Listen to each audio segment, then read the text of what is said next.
अस्सलाम वालेकुम to everyone, hope you are in a good mood. आप देख रहे हैं मेरी कामयाबी चैनल। मेरी कामयाबी चैनल के वीकली एपिसोड में हम लेके आते हैं उन लोगों की कहानी जो मेहनत, लगन और जोश जज्बे के साथ अपनी फील्ड में अपना नाम बना रहे हैं। आज हमारा इंटरव्यू है जिम ट्रेनर बिस्मा के साथ, जो कि बहुत टैलेंटेड हैं और वो सिर्फ अपने आप को मोटिवेट नहीं कर रही बल्कि बहुत सी खवातीन को भी मोटिवेट कर रही हैं और उनको जिम की तरफ लेके आ रही हैं ताकि वो हेल्थी रह सकें। So let's start the interview. अस्सलाम वालेकुम बिस्मा, कैसी हैं आप? वालेकुम अस्सलाम, मैं बिल्कुल ठीक। तो बिस्मा, आज आपको हमारे इंटरव्यू में हम आपको वेलकम कहते हैं। थैंक यू सो और मच। आपका बहुत बहुत शुक्रिया कि आपने हमारे चैनल मेरी कामयाबी के लिए टाइम दिया। My pleasure. So my first question from you that why you choose as a gym trainer field? Gym trainer field मैंने खुद चूज नहीं की थी। एक्चुअली मैं 6 साल पहले 80 kgs की थी। तो मेरी जर्नी वहां से स्टार्ट हुई और फिर नुसरत हिदायतुल्लाह जो कि 40 डे चैलेंज की ओनर है, उन्होंने मुझे कहीं पे वर्कआउट करते हुए देखा था। हम लोग एक सेम जिम में जो है वो वहाँ पे क्लासेस देती थी, मैं वहाँ पे ट्रेनिंग करने आती थी। उन्होंने देखा कि मैं लोगों से कैसे मुखातिब होती हूँ और मेरी बहुत अच्छी सोशलाइजिंग थी। तो उन्होंने मुझे अप्रोच किया कि आप ट्रेनर क्यों नहीं बन जाती। तो इस तरह से मैं ट्रेनिंग में आ गई। So जब आपने एज अ ट्रेनर और पहले एक्सरसाइज की, मतलब जिम ज्वाइन किया होगा, खुद सीखा, तो फैमिली की तरफ से क्या सपोर्ट थी आपको? और आपको पता है हमारी सोसाइटी में जो है कि लड़कियां जिम करेंगी, लड़के करते हैं भाई जिम, आपने कोई डोले शोले थोड़ी बनाने। बिल्कुल ऐसे ही है। मेरे घर वाले अभी भी मुझे कहते हैं कि तुम इतनी हैवी ट्रेनिंग क्यों करती हो, क्योंकि हमारे उनके जनरेशन में लोग इतना इंटेंस वर्कआउट नहीं करते थे जितना हम लोग करते हैं। मैं और मेरा भाई भी करता है। तो नहीं, मुझे घर से कोई भी प्रॉब्लम नहीं आई क्योंकि मेरी फैमिली बहुत ही, या तो कह सकते हैं कि ब्रॉड माइंडेड है।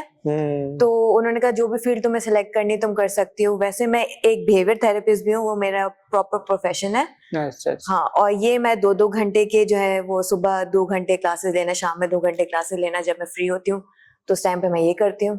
अच्छा, तो आपको मतलब कितना टाइम हो गया है एज अ ट्रेनर और एक्सरसाइज करते हुए? 3 साल। 3 साल। एक्सरसाइज करते 6 साल। एक्सरसाइज करते 6 साल। अच्छा, आपका मतलब कोई ऐसा एक्सपीरियंस रहा हो कि जो आपको यादगार रहा हो और क्लाइंट के साथ, कि आपने मतलब उनको मोटिवेट किया या उनका वेट इंक्रीज या उनको डिक्रीज करने में आपने हेल्प की? जी बिल्कुल, मेरे कुछ क्लाइंट्स ऐसे हैं जिन्होंने, एक क्लाइंट था जिनको 5 महीने में लंदन जाना था और उनको 24 kg कम करके दिया था। उनको अराउंड 25 kg कम करना था, लेकिन 5 महीने में 25 kg कम करना बहुत इम्पॉसिबल है उस एज में, क्योंकि ही वाज 55 प्लस। तो उनका वेट कम किया। और कुछ लोग हैं जिनका अराउंड 25 kg जो है वो मैं अब बहुत प्राउड फील करती हूँ कि मैंने करवा दिए। तो वो मेरी हैप्पीनेस है। जिम ज्वाइन किए बगैर भी क्या हम अपना वेट लूज कर सकते हैं या इंक्रीज कर सकते हैं, मतलब अपनी बॉडी शेप को परफेक्ट कर सकते हैं? बॉडी शेप को नहीं कर सकते, उसके लिए आपको जिम जरूर जाना पड़ेगा। लेकिन जैसे कि कुछ लोग होते हैं वो घर में डाइट करके वेट लूज कर लेते हैं। बट मैं वही कहूंगी कि वो लोग फाके कर रहे होते हैं, उनको प्रॉपर न्यूट्रिशनिस्ट से वो नहीं बात करते, उनको नहीं पता होता क्या खाना है क्या पीना है, बस वो फाके कर रहे होते हैं। लेकिन अगर आप घर पे डाइट करें तो आप वेट लूज कर सकते हैं।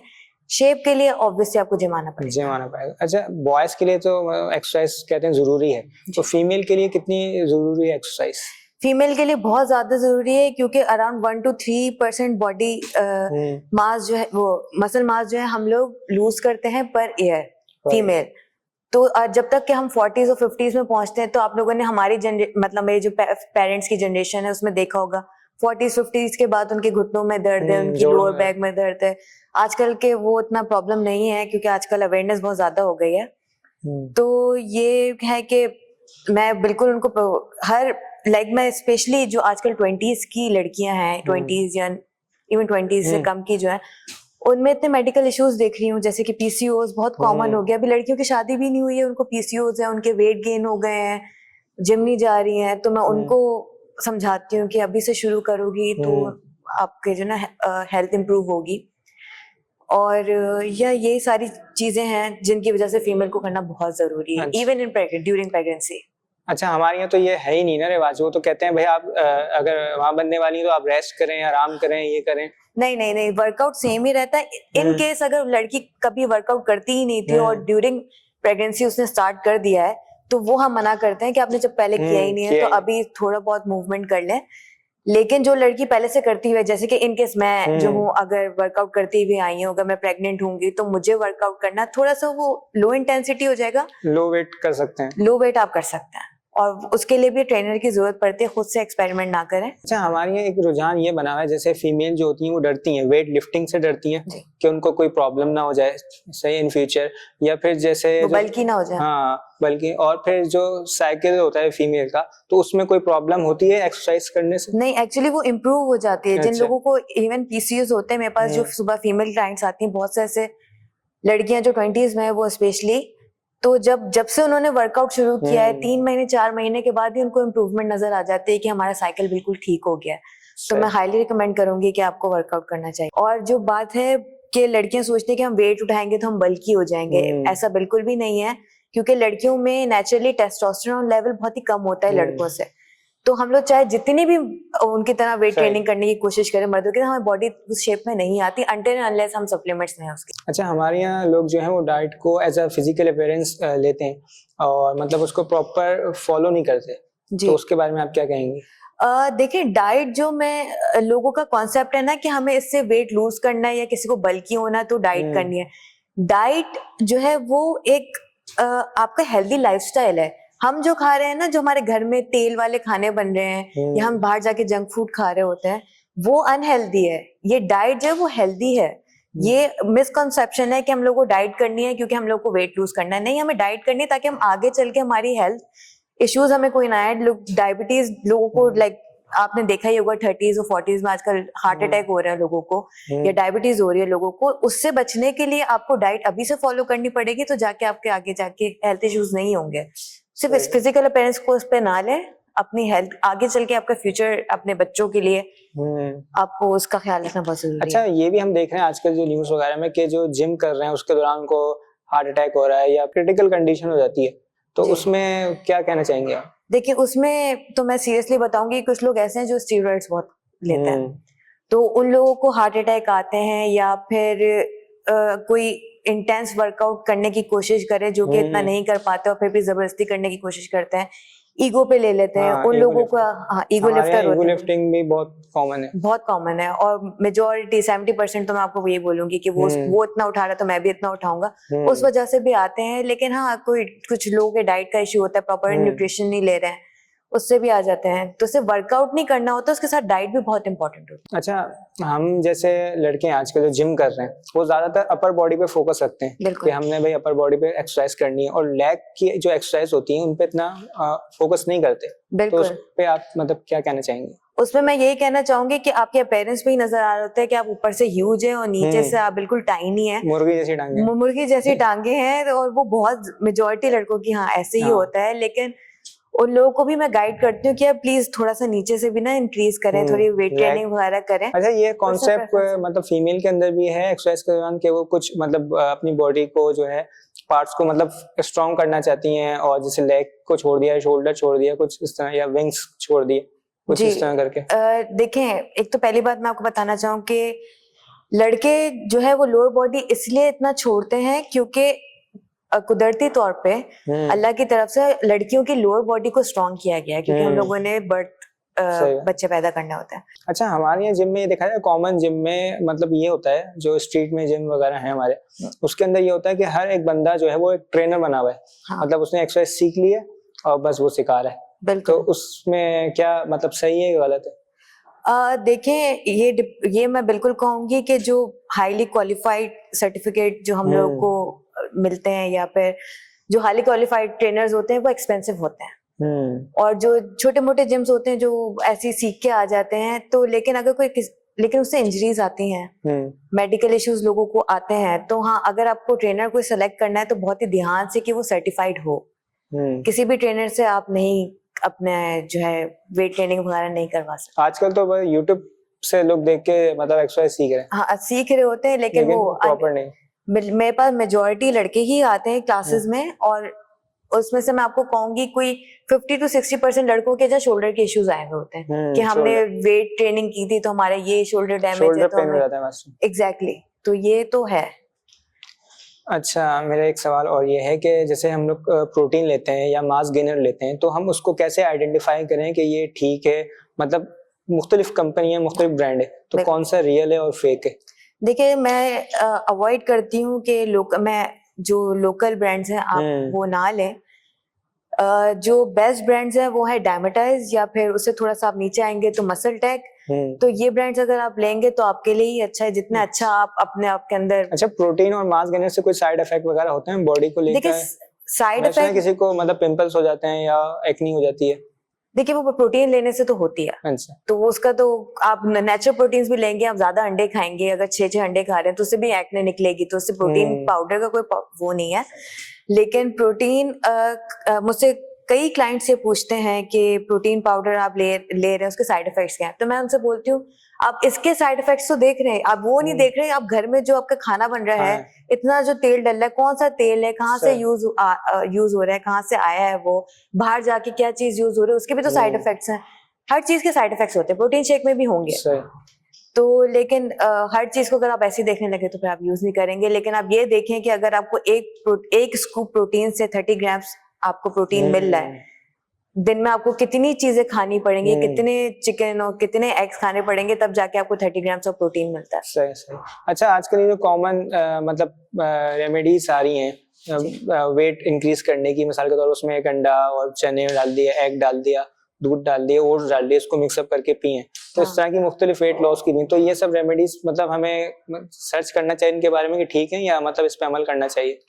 देखिए बेसिक चीज तो यही है कि हाई प्रोटीन पे आप रहें और लो कार्ब्स। बहुत ही बेसिक साइंस है इसकी, लोग बहुत ही इसको कॉम्प्लिकेटेड बना देते हैं कि डाइट पता नहीं क्या चीज है। नहीं, बहुत ही बेसिक है। आप सिर्फ प्रोटीन्स पे रहें, जिसपे आपके एग्स आ गए, चिकन आ गई और फिश आ गई, मीट आ गया, इसको स्टीम कर लें, इसको ग्रिल कर लें, बेसिक।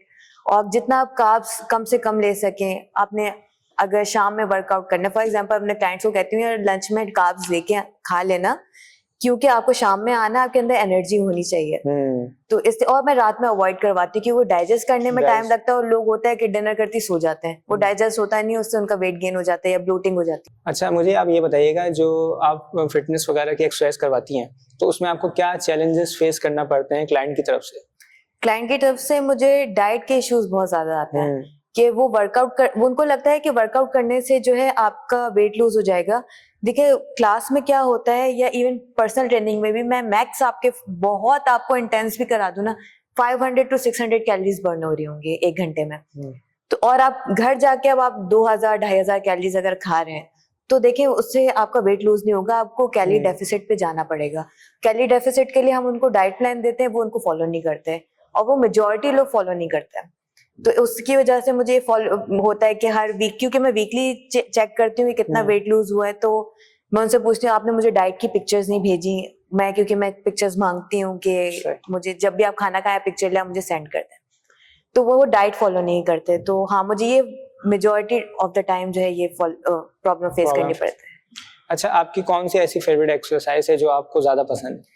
मुझे वेट ट्रेनिंग बहुत पसंद है। मैंने हर चीज ट्राई की है। वैसे तो मैं शुरू में जब मैं 80 kgs की थी, मैंने बूट कैंप से स्टार्ट किया था, और उसके बाद में मार्शल आर्ट्स भी मैंने किया हुआ है, 3 महीने मैंने वो किया था, मैंने योगा भी ट्राई किया है। लेकिन weight training is good for my mental health. पहली बात तो ये है कि मैं वेट ट्रेनिंग जो है वो शायद बॉडी गोल्स मेरे जो भी होंगे वो ऊपर नीचे होते रहते हैं। वो मैं एज अ ट्रेनर मैं आपको बताना चाहूंगी कि ऐसा नहीं है कि आप वर्कआउट किए चले जा रहे हैं, आपकी बॉडी के गोल्स आपको अचीव होते रहेंगे, नहीं, वो अप एंड डाउन चलते रहते हैं, स्पेशली लड़कियों में, क्योंकि हार्मोनल चेंजेस आते हैं, तो वेट ऊपर नीचे होता रहता है। लेकिन मेरा पर्सनल फेवरेट है कि मैं वेट ट्रेनिंग करूं। मैं एक पावर लिफ्टर हूँ, मैं बहुत ही हैवी वेट सेकती हूँ, और अपनी तारीफ तो नहीं करना चाहूंगी, लेकिन जब मैं वेट ट्रेनिंग करती हूँ तो लोग खड़े होकर देख रहे होते हैं कि यार कितना हैवी उठा रही है। तो अब तक आपने मतलब कितने केजी मतलब वेट लिफ्ट कर चुके हैं, मतलब उसमें वेट लिफ्टिंग में?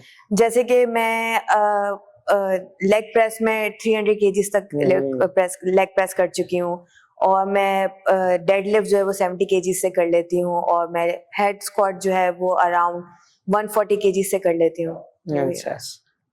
अच्छा, मेरा एक सवाल और ये भी है, मतलब हमारे ऑडियंस की तरफ से भी, जैसे मसल पुल हो जाता है एक्सरसाइज करते वक्त, क्रैम्प आ जाते हैं जी, तो इसके हवाले से आप क्या कहना चाहेंगे, किस तरह इसको रिकवर करें? उसके लिए देखिए उसका मेन रीजन ये होता है कि आपकी बॉडी डिहाइड्रेटेड है।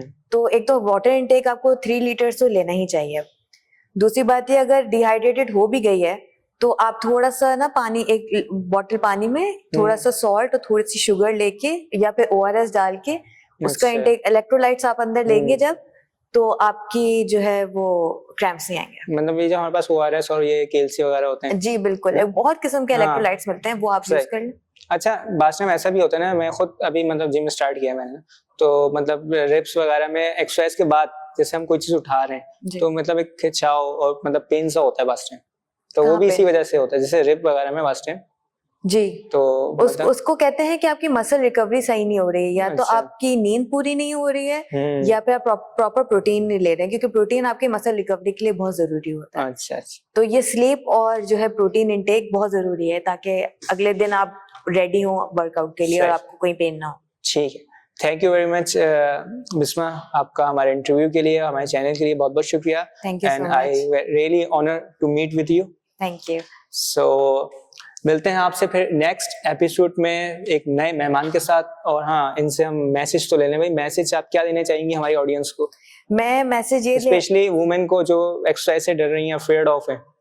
मैं फीमेल और मेल दोनों को ये कहना चाहूंगी कि आप किसी भी एज में हो, प्लीज वर्कआउट अगर आपने नहीं शुरू किया है, आप करना शुरू कर दें, आप डाइट करना शुरू कर दें, ताकि आपके फ्यूचर में, क्योंकि अब एज इतनी कम होती जा रही है, लोग 80s के होते थे किसी जमाने में, 70s के होते थे, अब तो 60s भी पहुंच जाए बहुत बड़ी बात होती है। तो आप अभी से वर्कआउट शुरू करेंगे किसी भी एज में, तो वो आप शुरू कर दें और डाइट शुरू कर दें।